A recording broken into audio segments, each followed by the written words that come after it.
Hello, Michael. Thank you, dear heart, and happy anniversary. Thank you. Yeah, I told them at the beginning that we forgot to say that yesterday. Happy anniversary to you too. The beginning of the best year yet of our eternal lives together. And it was a really sweet beginning. We had a really fabulous restaurant near here that we didn't know even existed that we went to for dinner. It was just a really sweet evening. So welcome, everybody. Delighted that you're here. Then we get to continue this conversation. And as Michael in his book talks about awareness and focus, there's an interesting dynamic in the world, and that is the world tends to make all kinds of noise to keep our awareness focused out there. In fact, in the ancient world, the Romans identified it as bread and circuses. That when you kept the noise going, if you kept people's bellies full and you kept the entertainment going, that you were able to keep people's awareness away from themselves. And of course, there's all kinds of noise going on in the world today that plays out the same sorts of things. The whole political realm and all the drama and trauma that goes on tends to keep people from focusing on what's going on inside of themselves. And the invitation of this work is to at least dedicate some portion of your time to keeping your awareness on the inner world, on the inner state of what's happening, and really paying attention oftentimes to some of the subtlest noises that go on inside. And attention to those things, you find out that there are oftentimes layers upon layers upon layers underneath the surface that contribute to distorted perception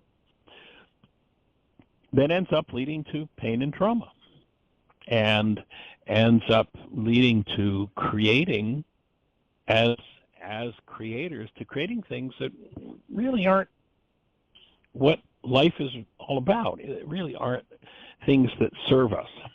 And so that's where the forgiveness process comes in, and the ability, having the skill to literally remove those things that disturb our state of mind, and recognize that it's not the outer things that disturb our state of mind, it's the inner things, because it's only the inner things that show up as perception.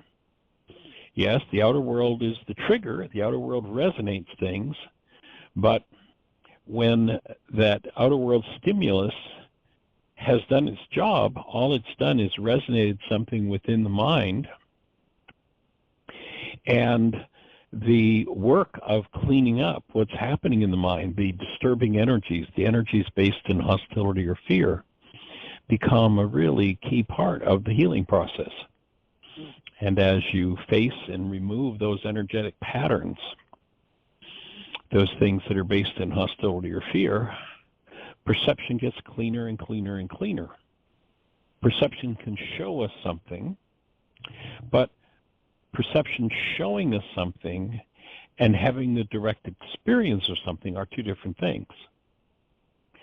When you get the noise in the mind to its quietest point, then the mind becomes a stepping stone into experiencing directly the actuality, experiencing through a mind different than just the firing of brain cells out of the past, experiencing differently than through perception. So there's ultimately the ability to have direct awareness of what's going on in the world around us energetically without reference to the mind. That faculty has been called intuition. And developing the ability to listen to that higher faculty puts us in a place where it's not just the mind that we have to rely on for our perception, but that we have alternate abilities that can take us into many, many different places that the ego part of us would never go.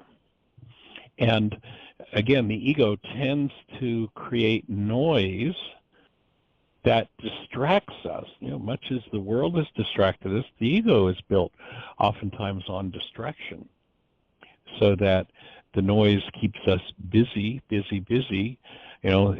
one of the biggest drugs on the planet is busyness. I'm sure you've heard us talk before about the workshop series we did in a super high security prison up in Ionia, Michigan, and we did 2 weeks of Why Is This Happening to Me Again workshops there, and then a teacher there locally went in and carried on and did an 8-week series and was going to teach laws of living. And in the 8-week series, the requirement to move from that support group into laws of living was doing 5 worksheets a day. And this is a group of people that are in a high security, maximum security prison. There's some facility in Ionia, Michigan, where they bring all the worst prisoners from the whole state of Michigan, all the most troublesome prisoners. And they're locked in their cells, unless they've got a job in the commissary for a couple hours or, what have you. They're locked in their cells 23 out of 24 hours a day, 7 days a week, to get an hour to get out and exercise. And the requirement for going into the Laws of Living class was doing 5 worksheets a day over that time period. That was like their admission ticket. And when it came time for the class to start,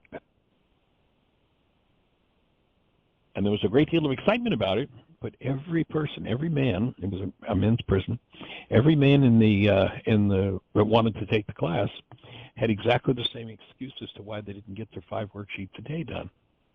And that excuse was they were too busy, locked in their cells 23 out of 24 hours, 7 days a week. And busyness can be the drug that keeps us from really stepping in and stepping up to the plate and doing the internal work that is required if we're ever going to truly wake up from, there's a chapter in my book, and Why Is This Happening to Me Again, called The Has-Been. And the has-been is that storage system within the mind, we talked about the other day, as carbon-based memory, and that storage system for information that will just be triggered into activity, and it will create all kinds of distractions and drama and trauma, but ultimately means absolutely nothing. And so the objective of the forgiveness process is to remove those energetic dynamics and return to literally the awareness, shifting awareness off of the perceptual mind, off of the constructs of the mind, into just the awareness of who we are as the presence of love, and taking time each day to cultivate. Well, the ego wants to distract us with all its noise, to cultivate time just being aware of self and developing relationship with self as the presence of love, not exactly something the world has shown us or motivated us to do. And as you develop your awareness of that state, more and more you get to source your mind energy from love and become a conscious creator. The opening words of the book of John have been translated as, in the beginning was the Word, and the Word became flesh. But in fact, what it says is, in the beginning was the mind energy, and the mind energy became flesh. That simple statement, really, when you look into it, tells us that we're creators. And if we're stuck in the mind energy creations of the past, if bread and circuses keep emotions and, sensations running high within our structure, that creates a noise that covers up the truth of who we are. So the bread and circuses becomes representative of the internal noise and the internal conversation that Michael's talking about in this book that Jeannie's reading. And the objective is to, the noise that it makes, we tend to call thought, but it really isn't thought. It's sort of just fragments of information. assembled according to the goals that we hold for the moment. And most people in today's world, at least in my experience, most people are focused on goals that have to do with survival. And we're working with goals that have to do with survival. We limit the function of physiology. We literally limit the blood flow to the higher centers of the brain. As long as one's goals are about how they're going to get something. In fact, one of the recent pieces of sleep research has shown that people who don't get enough sleep tend to become focused on how they can get things, survival type stuff, as opposed to being able to focus on how they can function as human beings. It locks in that survival mechanism, that sympathetic dominant mode, which totally and completely changes blood flow right down to the way that blood flows in the body and where blood, the focal points into which blood flow in the structure.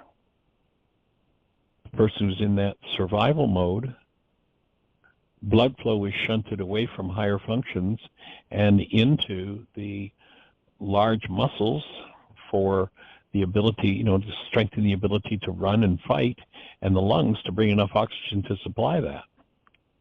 And that comes at the cost of being able to properly digest, properly rest, and thrive. And ultimately to be able to see, to be able to use the higher parts of the brain, the higher functions of the brain, that only come when those parts of the brain are properly supplied with blood. But if we're focused on survival, the blood doesn't get there. The blood is shunted into those large muscles, again, and the lungs. So moving out of that sympathetic dominant state, quelling the fear, quelling the terror that so many people hold of the future. We live in a country, sadly enough, where, if I remember the numbers correctly, 60% of people live paycheck to paycheck, and if they ran into a crisis, they couldn't come up with $300 to get out of that crisis.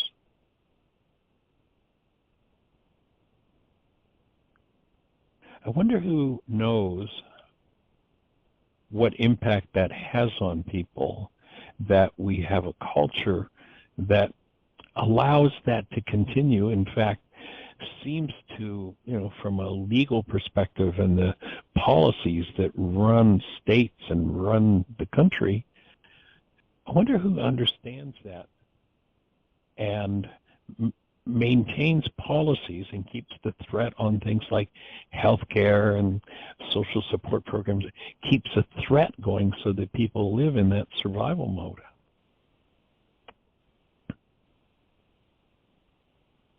And one of the major repair mechanisms of that whole dynamic internally is to begin to shift awareness, even in the middle of survival, to shift awareness to and cultivate that state of being that's called love, cultivating the truth about who we are. And as we cultivate relationship with that, the whole energy system shifts out of survival mode into trust mode. This was an issue thousands of years ago. You hear this man Yeshua saying, don't be concerned about tomorrow. If you're in survival mode, if you're afraid for tomorrow, remember, and he gives people that warning.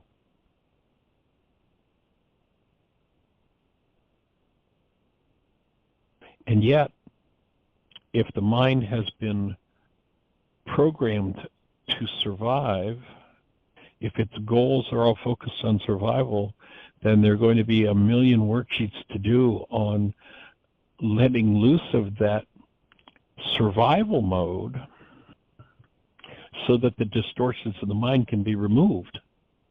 One of the things you remember the Course in Miracles says is that you must be aware of the distorting power of the way you want it to be. And if the focus is on survival, then it tends to keep the lowest potential moving in physiology, the lowest of genetic information moving in physiology. And when one starts to cultivate their relationship themselves as love, allowing the awareness of that to occur, I mean, literally taking time each day to focus on sourcing mind energy from that state of love within yourself, it alleviates the stresses and strains of 1,000 generations of people who were focused in survival. And, there's a whole section in the Course in Miracles on the development of trust. As we can develop trust, one moves out of sympathetic dominance into what's called parasympathetic dominance, or at least more a stronger parasympathetic function or balance. And now in that state, blood flow is into the digestive system, so digestion works properly. Literally, what's called the transverse and the descending colon, the eliminative organ, one of the major eliminative organs of the body, is tied to parasympathetics. And if parasympathetics aren't active, then that part of the body doesn't function properly. It doesn't have enough blood supply to function properly. Like, how many millions of pounds of laxatives are sold in this country every year? Who would have thunk it? That's got to do with survival. If one's in survival mode, that sympathetic dominance and blood flow to those organs is cut off.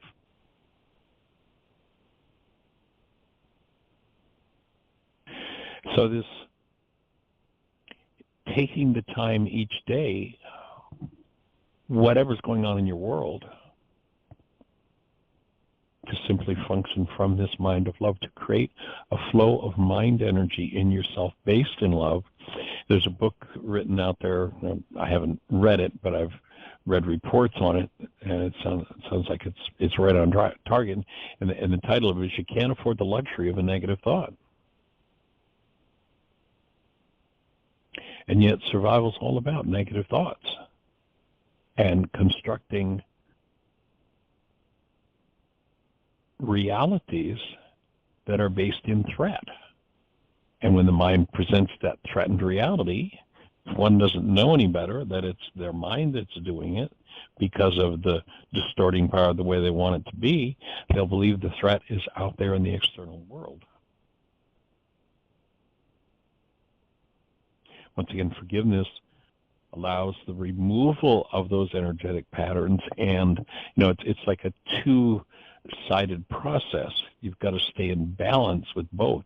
One, cultivating that relationship with the presence of love in you, with the fact that you are the presence of love, and the other, dealing with, allowing yourself to become aware of those energetic patterns within that need to be forgiven.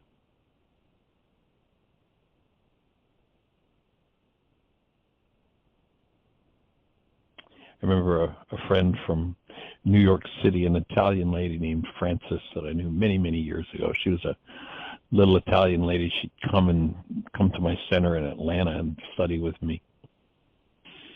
And she was probably in her 70s, and she shared with me one day a story about her father who was on his deathbed and was not very animated, was it was pretty clear he was getting ready to leave, and she asked him, "Papa, what's most important?"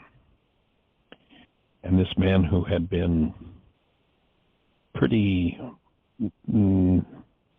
non-cognitive, non-functional,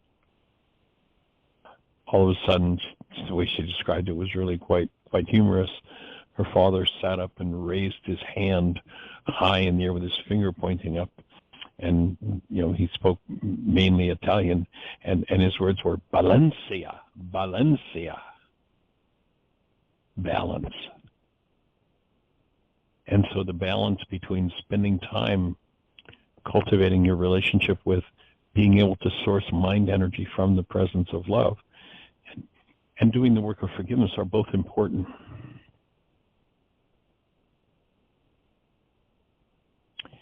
And we're here to support the awareness of those tools and delivering them to every mind, heart, and being on planet Earth. So that's what we're here to do. And we're glad you're here being part of the process. And we have And if you're out there, and well, then let's just say hello. I was about to ask that question, sweetie.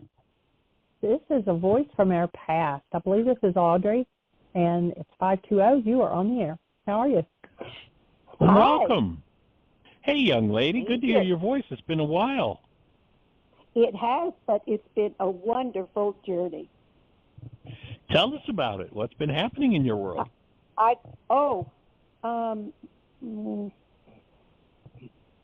Goodness, and wellness. It all is good, and I thank you All for right. the worksheet. And I'd like to tell you of an experience that I had when I was a little person, and my girlfriend's father was going to take us ice skating. Well, we couldn't afford ice skates, my parents, but I knew I was going to go ice skating, and I wanted to ice skate. So there was this person that I heard of, and her name was Sonia Henning. So she was an ice skater. So I used my imagination, and I imagined me skating just like her. And I did Right. it over and over, and I was so happy ice skating. Okay, it was so real. Well, it came time to go in the car, and we met my girlfriend's father, and I put the ice skates on. I went on the ice, and I skated. Now, my question to you is, please explain the power of imagination. Well, you know, we have 5 spiritual faculties, and the imagination is one of them. And if you break that word down, it's the ability to image in. And one of the things that they've done is they've had, let's say, for instance, and I'm talking about controlled research studies, where they've got a basketball player who stands a certain distance from the net and physically shoots baskets. And they've had another person who just does nothing, and they have a third person in the test that doesn't ever touch a basketball, but just sits in a chair and imagines shooting baskets. And the result of that research was that the improvement in the person who actually physically held the basketball and shot it, and the person who sat in the chair and imagined shooting baskets, was virtually identical. And the person who did neither had no improvement at all. So that ability to image in, to bring the energetic pattern in of what it is we want to create, is a very powerful spiritual faculty. So it sounds like you discovered that one really early in your life. And unfortunately, a lot of people in the world use that faculty to imagine the terrible things that will happen to them, rather than the way you used it to image in something wonderful to your life. And so, nice work. It's pretty cool that you discovered that one that early. Well, and as I study the quantum, and I know that I am a very powerful creator, and I'm the experiencer of the experience. So Right. I use it quite often, but I didn't know the concept. And oftentimes, especially when I'm going to drive the car into a very busy parking lot, and oftentimes I will imagine that the perfect parking spot is there. Now, it hasn't manifested yet because I'm driving, and I see the parking spot. I'm so grateful, and I'm so happy. I'm like a little child at Christmas time that gets a gift. And I'm so happy, and I'm so thankful for this parking spot. And lo and behold, there it is. that parking spot, the empty parking spot just for me. And I'm now realizing what a powerful creator that we all are. Yes, absolutely. And it so sounds thankful. like I'll join you in that gratitude. And it sounds like, Audrey, you've used another of the spiritual faculties to teach you about how to use that imagination, and that faculty is intuition. And if you break that word down, inward, tuition, tutor, or teacher, that inside of each of us there is this teacher that Yeshua referred to 2,000 years ago as Ruka Dukudsha. And, that power in us is Ruka Dukudsha. The Greeks translates the Holy Spirit, but it's not about a disembodied spirit being. In Aramaic, the definition of that Ruka Dukudsha is a feminine elemental force in us that undoes the effects of our errors and teaches us the truth. And intuition is the vehicle by which we receive information. And so it sounds like your intuition's been working well, and that it's really taught you how to use that imaginative faculty, and again, to keep it on track with the wondrous things you want to create in life instead of the drama and the trauma things. Many people use those faculties for drama and trauma and then try to blame somebody else for it instead of taking responsibility and moving in an upward direction. So nice work. That's awesome. Yes, and I can see the same concept working when I do the worksheets. When I dismantle that discordant energy and then imagine a wonderful being of love that dismantles that discordant energy, and how beautiful it happens. So I thank you, because life is unfolding and it is abundant. Thank you. Well, that's just really sweet to hear, and what a great lesson for all of us, a great reminder, and that you've taken it and you've put it to work in the arena, particularly of forgiveness. That's awesome. Nice work, yes. Young lady. Well, thank you. Blessings. It's interesting. You go back to Yeshua 2,000 years ago, and he talks about that internal elemental force that was given to us to guide us, and at one point in the scripture, I can't quote exactly what the words are, but he says words to the effect of, you can deny me and it doesn't matter, but don't deny this one that is in you. Don't deny this Ruka Dukudsha that is a gift directly from the Creator to guide your life. So nice work for bringing it forward to us in a different way that helps to make it even more tangible and more understandable. Appreciate you. Appreciate all. Thank you.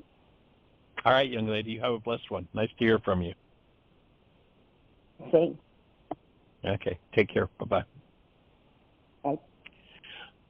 That was a nice little gift. Hey, Miss Jeanie, do we have anybody else in the phone queue with a hand up or anything happening in the chat room? No, it is all quiet. I will say that from yesterday's show on remembrance, that we created an actual page, and I've put the link to it in the notes for today, that you can go to at swigen.org/remembrance. And so you might want to tap into that. There's also some more MP3s of shows about healing crisis. You can go out and listen to those, including the one from last Friday where we shared about my healing crisis. So there's some new stuff on the website. So go out there and look around, click, let us know what you think. And yay! I was getting ready to give the old phone number. That's been a long time. 563-999. Yeah, 3581, and press 1, and you're first in line without waiting. We'd like to hear from you. How can we support you? What's on your mind? I did have an email the other day from someone. Let me see if I can open it up. It's not in my regular email. And they said that they would like to hear you expand upon, the word love is referenced in the Aramaic several times in several different ways. And let me find that email. Um,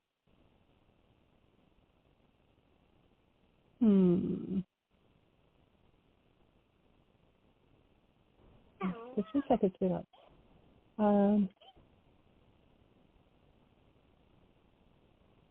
Well, I am not finding it right off, but they wanted you to expand on the meaning of love from the Aramaic.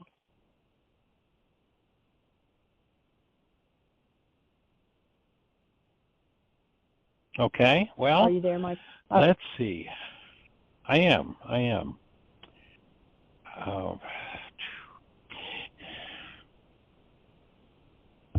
Well, I assume that the question is probably rotating or focusing around the word rachma, when the Greeks told us that people asked Yeshua what's most important in the law. They tell us that he said, love the Creator, love neighbor as you do yourself. In Aramaic, though the word there was not love, it relates to love, but it was not love, it was rachma.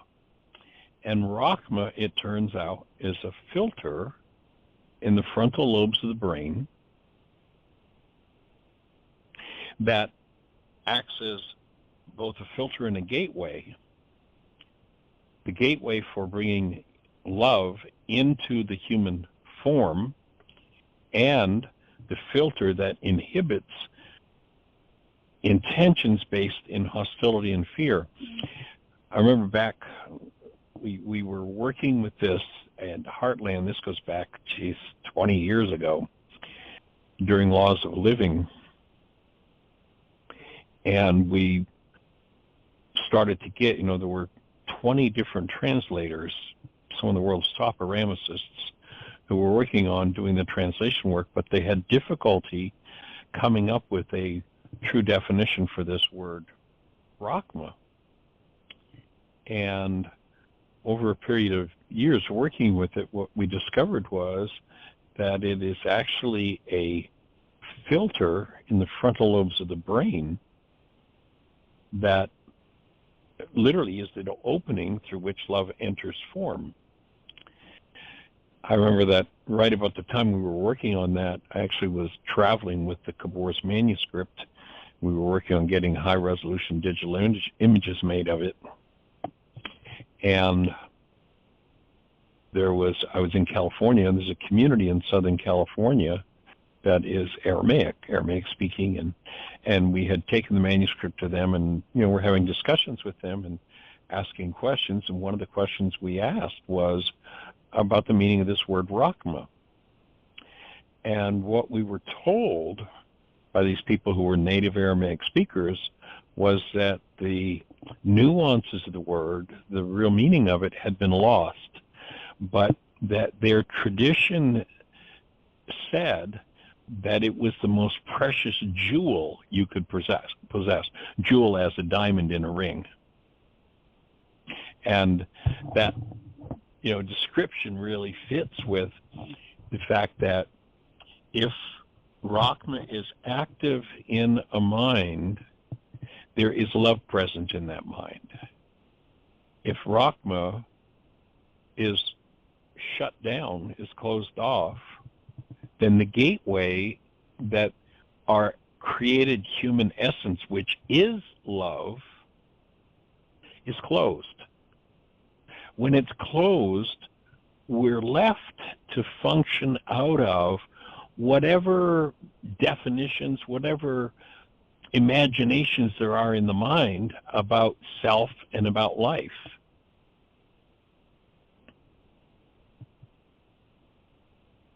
And the self that is just a product of what's going on in carbon-based memory, Yeshua said that self had to die in order for us to live. And it's interesting, this word rachma, there is no comparable word in the Latin or the Greek or in our English language. It takes a whole paragraph to describe what that word means in Aramaic. And so there are basically three filters in the frontal lobes of the brain. There's Rachma, there's hostility, and there's fear. When fear is active, the intentions that pass into awareness are those that are negative. When hostility is active, the intentions that flow into awareness are destructive. When Rachma is active, the intentions that flow into awareness are based in love. And only one filter can be active at a time. That's why Rachma was so important. If it's active, then negative and destructive intentions are voided. The reason that's important is because intentions are the raw material of goals. You might remember an old saying that says the road to hell is paved with good intentions. What does that mean? It means that you can have the most wonderful intentions in the world, but if hostility or fear is active in your mind, and again, the reason why intentions are so important is they are raw material for goals. The goals that are active, if they're based in hostility or fear, the mind will totally, completely distort. It'll say, oh, I'm only, here's an example. The parent who says, I'm only beating you because I love you. I beg your pardon? What? Beating and love can't go in the same sentence. It's just not possible. But a mind that has the fear filters active can imagine that, oh, I'm here, I'm going to make sure this child has the best, and I'm going to beat them into it. And actually believe that makes some sort of sane and logical sense. Love would say, the actual active presence of love would say, that's bizarre, that's outrageous.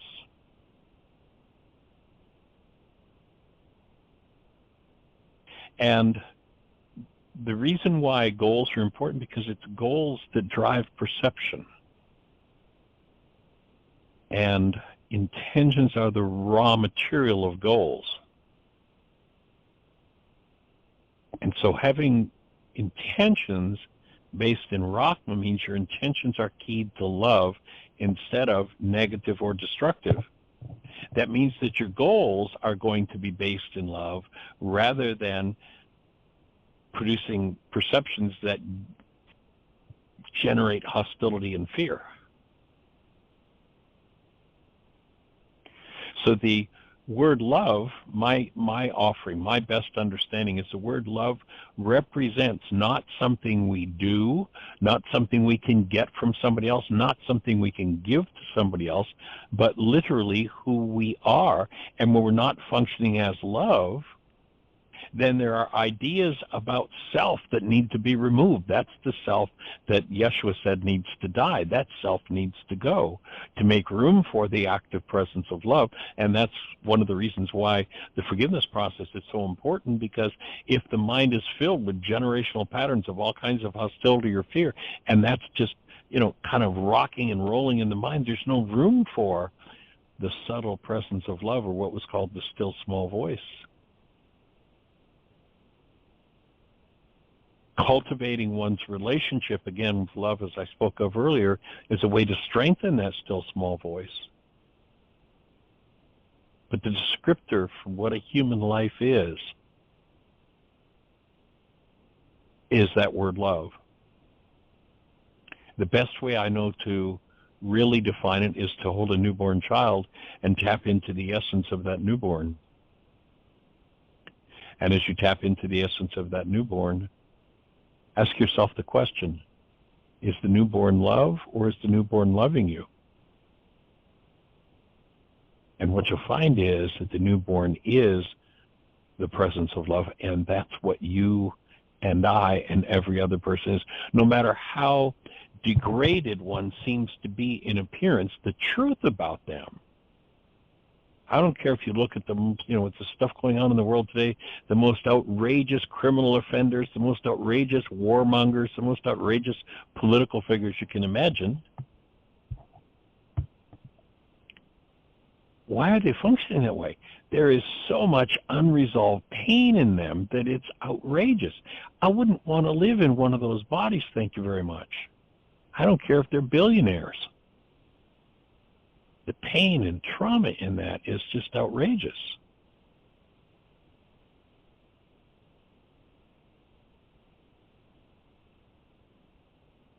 So being aware that Rahma is a gateway for human life to enter a human form, now that you've got a definition for it, and you start to work with setting that, and you ask Ruka Takuja that we spoke of earlier to assist you in setting Rahma in your mind. There's a correspondence. So that's, again, in the frontal lobes, that's over intentions. And then in the back of the brain, there's a corresponding filter. The word's also been described as love, but it's actually Kuba. And that's a filter over the perceptual part of the brain, the back of the mind. And when Kuba is active, then only intentions keyed to love, or pardon me, only perceptions keyed to love. Now that the intentions are keyed to love, goals are based in love, perception now comes through Rahma rather than the hostility and fear filters. And when they asked Yeshua, well, geez, that sounds really complicated. How do you tell where somebody's at? He said, you look at their fruit. You look at the results they produce. If the mind is producing negative and destructive perceptions, that's the fruit of a mind that has not or is not being fueled by love. If a mind is in a state of irritation, that's a sign that the mind is not connected to, that Rahma and Kuba are not active, and the mind is functioning out of its hostility or fear. And that's the time to come in with, one, forgiveness, collapsing those perceptions based in hostility or fear. Two, setting Rahma, activating Rahma, so that one has by forgiving, one creates the space where love can show up. By having Rahma active, one opens a gateway for love to come present into the mind.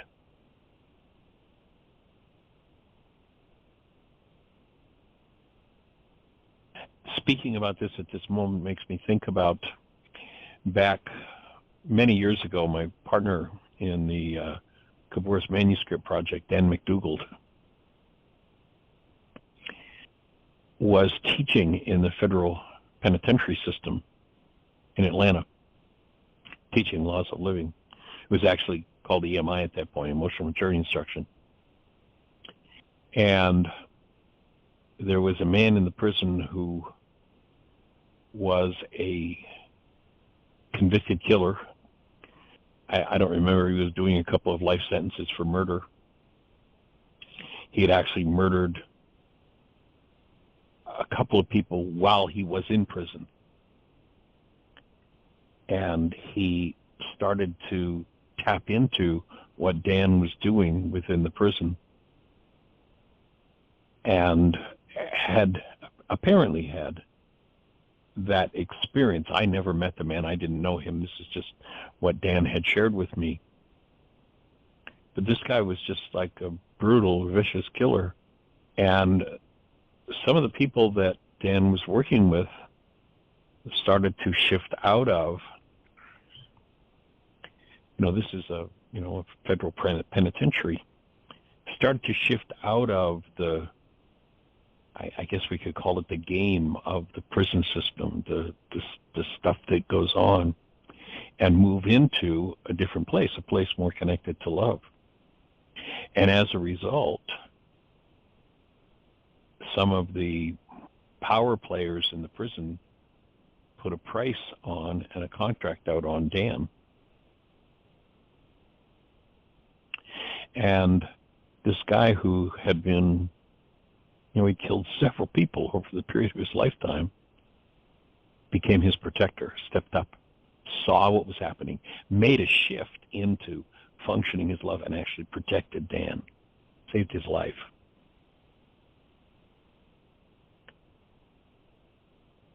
And that state is the natural created state of every human being. What does the person who's expressing negatively, person who's playing life out of hostility and fear have to do in order to recover the truth of who they are? It's going to be all of the above. It's going to be every tool that we're talking about.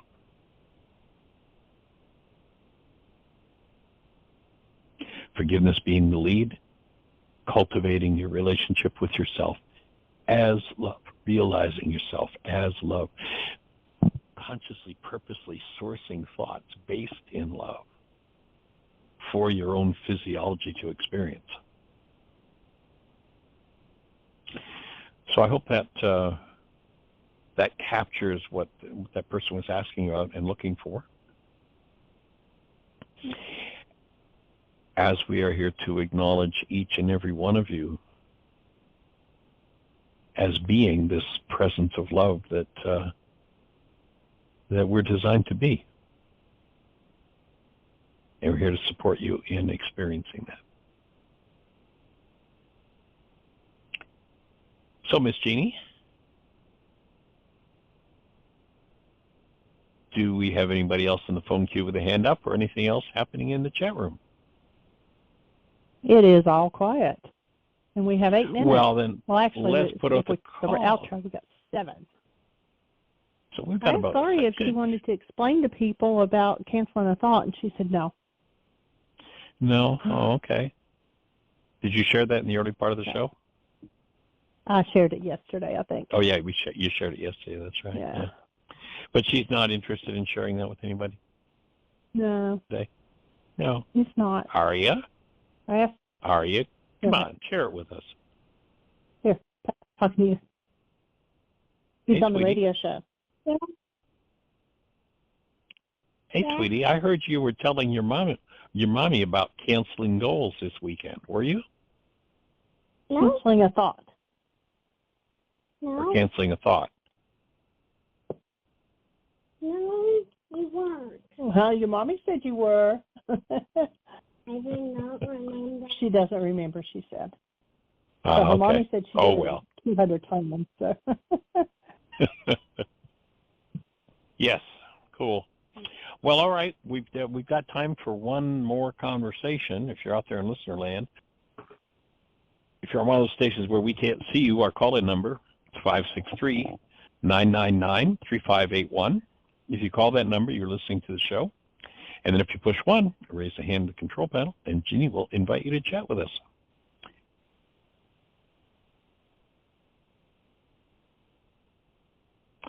And if nobody else has a thought, a question, something to share, then I think I'm going to just say I'm complete with everything I have to share today.